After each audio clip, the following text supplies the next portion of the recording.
Namaskar, Sastyakar, Vanakkam, and very good morning to one and all, and welcome back to our channel that is A Square Classes. Today we are moving on towards the very beautiful concept of your genetics. That is, we're going to have a session of a topic that is called as recessive epistasis. आज हम लोग क्या पढ़ने वाले हैं बेटा? Recessive epistasis. Previous class में मैंने आपको क्लियरली एक चीज कॉन्सेप्ट पढ़ाई थी, what is epistasis, and then I have taught you dominant epistasis. इस क्लास में हम लोग पढ़ने वाले हैं what is recessive epistasis. Clear? कोई डाउट? चलो पढ़ ले. Okay. What is epistasis? One gene masks the expression of other gene. Such type of phenomena is called as epistasic gene, and the gene which get masked is called as what? Hypostatic gene. Accepted? फिर मैंने आपको बताया था कि जो gene dominant में epistasis का action दिखाएगी उसको हम लोग डोमिनेंट एपिस्टासिस बोलते हैं. Then the question comes, what is recessive epistasis? पढ़ ले. Okay, चलो. See recessive epistasis, so it says that epistasis due to recessive gene is known as what beta g? Is known as recessive epistasis. Accepted? आप लोग कहोगे yes ma'am, आप हमें ये सब चीजें स्टार्टिंग में भी बता चुके हो. Okay. The recessive epistatic gene mask the activity of the dominant gene at the other locus. कोई भी डोमिनेंट जीन की एक्टिविटी मास्क कर देता है, और वो किस स्टेट में होता है बेटा जी? It is the recessive epistatic gene. मैं आपको एग्जांपल बता देती हूं. मैं आपको इसका एग्जांपल बताती हूं बेटा जी. लिख लेना. Pigmentation in onion bulb, agouti colour of mice, and flower colour in blue eyed Mary plant, जिसको हम लोग कॉलिन्सिया पार्वीफ्लोरा भी बोलते हैं. क्या बोलते हैं बेटा जी? कॉलिन्सिया पार्वीफ्लोरा. So flower color in blue eyed, that is Mary plant, और उसको हम लोग कॉलिन्सिया पार्वीफिला भी बोलते हैं. इसका अनदर एग्जांपल है जिसके कलर शेड्स और इनके कलर शेड में मैं आपको बताऊंगी. इसमें आपको इतना जरूर समझना है कि बेटा रेसेसिव होने के बावजूद एक एलील दूसरे जीन के एलील को डोमिनेंट होने के बावजूद भी वो सप्रेस कर देता है, और उसी फेनोमेना को हम लोग क्या कहते हैं बेटा जी? That phenomena is called as recessive epistasis. Clear? So pigmentation in onion bulb को क्रॉस देखें, सेम चीज इसके एग्जांपल से आप लोग याद रख लेना. ठीक है? So let's see a beautiful example of pigmentation in the onion bulb. So now let's see an example of recessive epistasis in a pigmentation. Example में देखने वाले बेटा pigmentation of onion bulb. Onion bulb के दो types होते हैं, हमको पता है. डोमिनेंट होते हैं, जो कि हमने रेड बल्ब डोमिनेंट होते हैं, एंड व्हाइट बल्ब जो होते हैं बेटा वो कैसे होते हैं? वो रेसेसिव होते हैं. तो हमने ये दोनों पेरेंट्स को F1 जनरेशन हमने ये दोनों पेरेंट्स को क्रॉस करवाया, तो जो F1 जनरेशन आया ना बेटा जी, वो हमारा आया हाइब्रिड रेड. ठीक है? आ गया. ये हमारी F1 जनरेशन थी. फिर इसके गैमेट्स जो बनेंगे वो कुछ ये 4 गैमेट्स बनेंगे, और ये मैं आपको प्रीवियस सेशंस में सिखा चुकी हूँ कि आपको गैमेट्स कैसे बनाने हैं. बताया बेटा जी? आप लोग कहोगे यस मैम, आप तो सब कुछ बता देते हो. तो करवा ले क्रॉसिंग. अगर F1 मिल गया तो F2 के लिए क्रॉस करवा ले. आप लोग कहोगे यस मैम, करवा लेते हैं. So let's see. ये था मेल, ये था फीमेल. अब करवा लें क्रॉस. अगर आपको लिख लिया हो तो आप लोग कहोगे यस मैम, आप लोग भी मुझे क्रॉस करवा के फटाफट स्ट्रक्चर दिखाइए और फटाफट फिनोटाइपिक रेशियो बताइए, क्योंकि मैंने तो आपको बता दिया है कि रेसेसिव वाला जीन जो होता है वो रेसेसिव फेज में होने के बाद भी दूसरे जीन का डोमिनेंट एलील को भी सप्रेस कर देता है. समझ में आया बेटा? चलो तो लिख लो. बना ले गैमेट्स. आप लोग कहोगे यस मैम, बना लीजिए. हम इसमें तो हम होशियार हो ही गए. आफ्टर मेकिंग गैमेट्स, जो F2 जनरेशन आई वो कुछ इस तरह से आएगी बेटा. आ गई. देन द सरप्राइजिंगली कि कौन से इसमें से रेड होंगे, कौन से व्हाइट होंगे, और कुछ एक इंटरमीडिएट तो होगा ही बेटा जी. और वो क्या होगा मैं आपको बताती हूँ. ठीक है? चलो.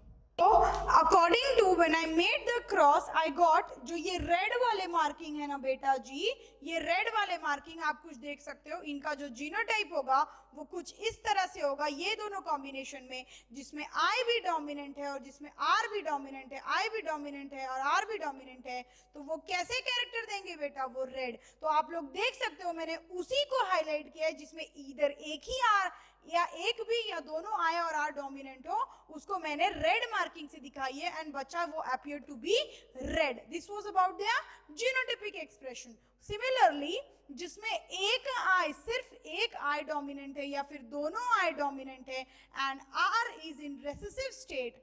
आर कैसे है बेटा?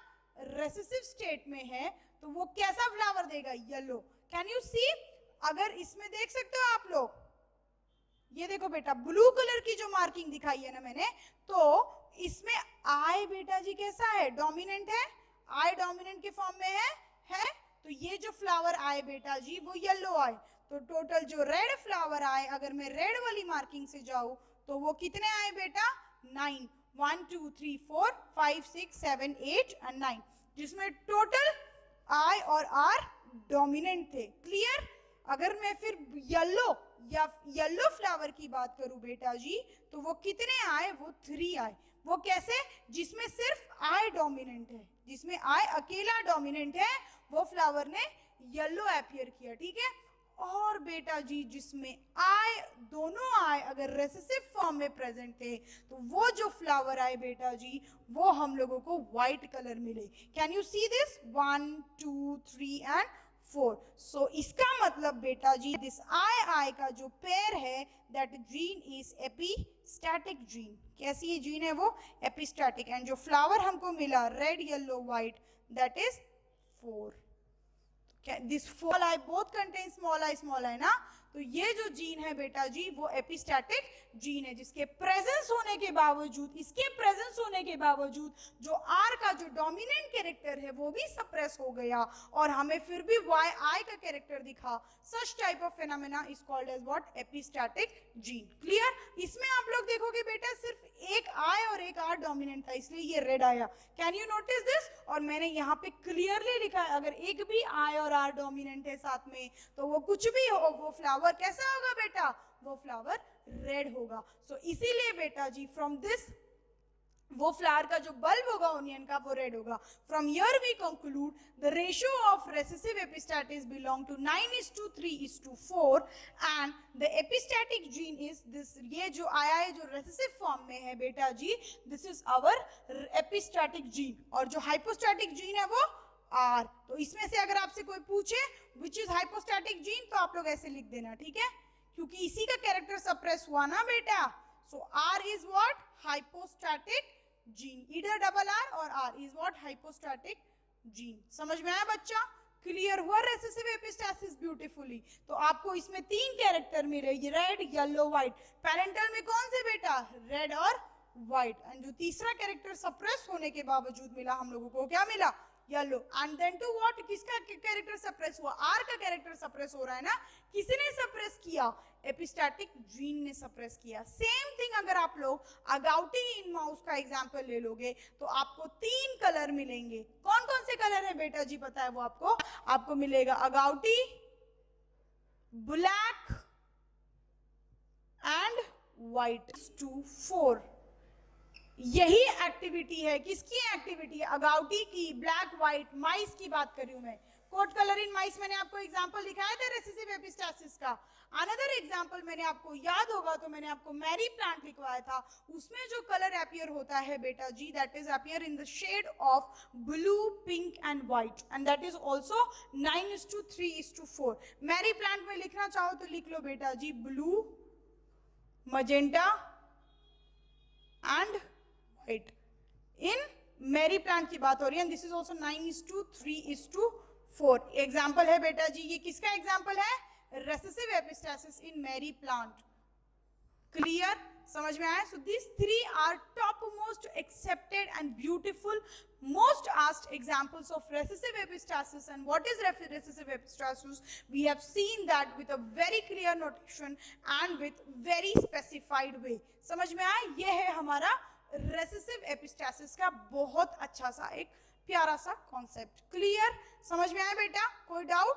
चलो, let's have a beautiful concept what is, इसके बाद मैं आपको बेसिकली पढ़ाने वाली थी कि what is recessive dominant epistasis, ठीक है, या फिर डोमिनेंट रेसेसिव एपिस्टासिस क्या होता है। उससे पढ़ने से पहले बेटा जी मैं आपको एक छोटा सा कॉन्सेप्ट लिखवाना चाहती हूँ, difference between dominant and recessive epistasis. What is difference between epistasis and what is difference between dominance, क्योंकि डोमिनेंस के केस में भी एक जीन, एक एलील दूसरे एलील का एग्जाम्पल, दूसरे एलील को सप्रेस कर दे रहा था, एंड सेम चीज हैपनिंग इन एपिस्टासिस आल्सो। तो इसका डिफरेंस क्या है? अरे बेटा जी जब मैंने आपको डोमिनेंस पढ़ाया था तो उसमें मैंने आपको क्लियरली बताया था कि डोमिनेंस एक जीन के अंदर हो रहा है, एक जीन के एक एलील ने दूसरे एलील का कैरेक्टर सप्रेस कर दिया।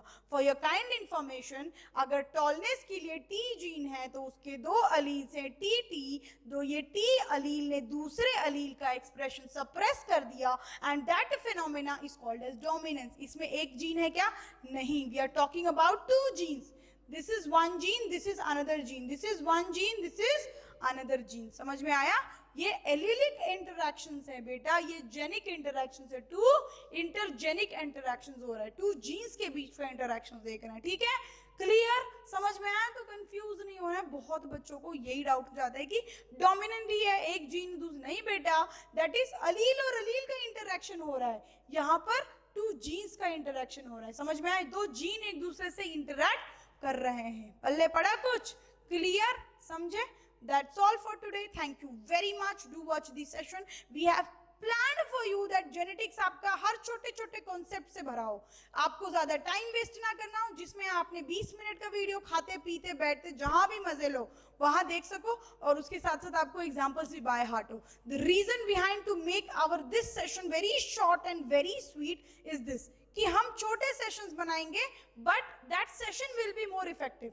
अब तक पूरा कॉन्सेप्ट पढ़ेंगे बेटा, पूरा कॉन्सेप्ट पढ़ते भी आ रहे हैं हम लोग, बट ये वाला जो कॉन्सेप्ट हम लोग पढ़ रहे हैं ना बेटा अभी, it is like revision. I don't want to, ये टॉपिक इतना इंटरेस्टिंग है, so I don't want to pile up things from you. चलो लिख रहे हैं, बुक लेके पेन लेकर के रट रहे हैं, नथिंग लाइक दैट, बस कॉन्सेप्ट याद है।